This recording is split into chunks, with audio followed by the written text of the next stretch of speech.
démocratique du Congo pour la restauration de la paix et de l'autorité de l'État dans cette partie du territoire national. Monsieur le Président, c'est au moment où toutes les initiatives et actions que je viens d'exposer sont en cours et commencent à porter leurs fruits que les autorités rwandaises ont ressuscité le mouvement terroriste du 23 mars, le M23 en sigle, défait en 2013 pourtant par nos forces armées, avec l'appui des troupes internationales de la MONUSCO, pour agresser la République démocratique du Congo et bloquer le processus de paix de Nairobi, dans le but inavoué de poursuivre les pillages des ressources naturelles de la République démocratique du Congo et de placer sous l'impérium rwandais une partie de son territoire national, le Nord Kivu en l'occurrence. C'est ici le lieu, une fois de plus, de dissiper toute équivoque et de porter un démenti cinglant aux allégations fallacieuses des dirigeants rwandais qui invoquent à qui veulent les entendre, d'une part, la prétendue collaboration entre officiers de l'armée congolaise et les commandants des forces démocratiques pour la libération du Rwanda, les FDLR, alors que j'ai changé le leadership de l'armée depuis plusieurs mois, et d'autre part, le discours de la haine tribale contre les populations dites rwandophones qui seraient persécutées ou, pis encore, menacées de génocide en République démocratique du Congo, et cela pour justifier leurs crimes dans mon pays et obtenir la mansuétude de certains pays. À cet égard, je recommande à toute personne qui en aurait encore le doute de lire les groupes d'experts, le rapport des groupes d'experts de l'ONU sur la situation sécuritaire à l'est de la République démocratique du Congo, rapport de septembre 2022, distribué par le Conseil de sécurité, et celui lui déposé en janvier dernier pour se rendre à l'évidence de la présence des forces de défense du Rwanda, les RDF, au Nord Kivu et de leur soutien au M23. Quant au discours de haine contre nos compatriotes Tutsis congolais, mon gouvernement reste ferme contre tout individu ou groupe d'individus qui tiendrait un tel discours et réitère sa demande à toute personne, organisation ou partenaire extérieur de le dénoncer. La justice congolaise appliquera dans toute sa rigueur les lois de la République aux auteurs de propos d'incitation à la haine tribale ou ethnique. Sur ce chapitre de la prétendue persécution des Congolais rwandophones, afin d'enlever tout prétexte aux dirigeants rwandais qui se sont constitués sans procuration avocats de cette communauté, le gouvernement de la République démocratique du Congo vient de saisir le Haut Commissariat des Nations Unies pour les réfugiés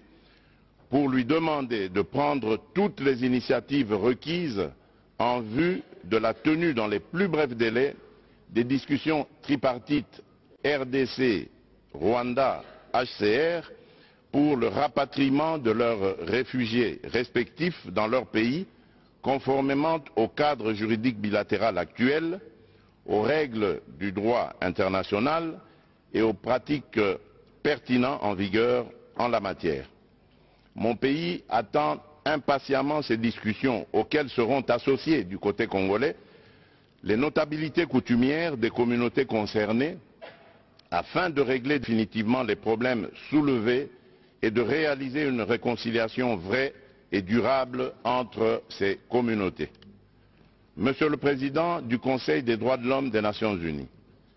Excellences, Messieurs les Premiers ministres et chefs de délégation, Monsieur le Président de la 77e session de l'Assemblée générale des Nations Unies, Monsieur le Secrétaire général des Nations Unies, Monsieur le Haut Commissaire des Nations Unies aux droits de l'homme, Monsieur le chef du département fédéral des affaires étrangères de la Confédération suisse, Mesdames et Messieurs, il n'y a de pire ennemi des droits de l'homme et des libertés fondamentales que la guerre. Il est illusoire de prétendre protéger et promouvoir les droits de l'homme ainsi que les libertés fondamentales dans un contexte de guerre qui exacerbe les tensions internes et affaiblit l'État. C'est pourquoi il est impérieux de mettre fin aux aventures guerrières du Rwanda à l'est de la République démocratique du Congo pour créer les conditions objectives de réalisation des actions en faveur de ces valeurs universelles pour lesquelles, de tous les temps dans le monde, les peuples se sont battus jusqu'au sacrifice suprême. On ne peut pas prétendre défendre l'exercice des droits de l'homme et des libertés fondamentales en République démocratique du Congo tout en laissant progresser l'agression de ce pays par le Rwanda et les massacres de ses populations par des groupes armés terroristes. Il est temps que la communauté internationale, en particulier les Nations Unies, sanctionne les auteurs des crimes et des violations du droit international en République démocratique du Congo et les contraigne davantage à exécuter le plan de paix issu des processus de Nairobi et de Luanda, plan avalisé aussi bien par l'Union africaine que le Conseil de sécurité de l'ONU. Dans le même sens, l'État, à travers son système judiciaire et son administration, est l'instrument principal de la garantie de jouissance et d'exercice des droits de l'homme et des libertés fondamentales. Il n'y a d'État et de pouvoir judiciaire que pour garantir à tous leurs droits et libertés, dit-on. C'est pourquoi la République démocratique du Congo attend de ses partenaires bilatéraux et multilatéraux l'appui à ses efforts afin de restaurer l'autorité de l'État sur l'ensemble de son territoire national et réformer profondément son appareil judiciaire, tant dans ses structures qu'en ce qui concerne ses animateurs. C'est bien de dénoncer les violations des droits de l'homme et des libertés fondamentales,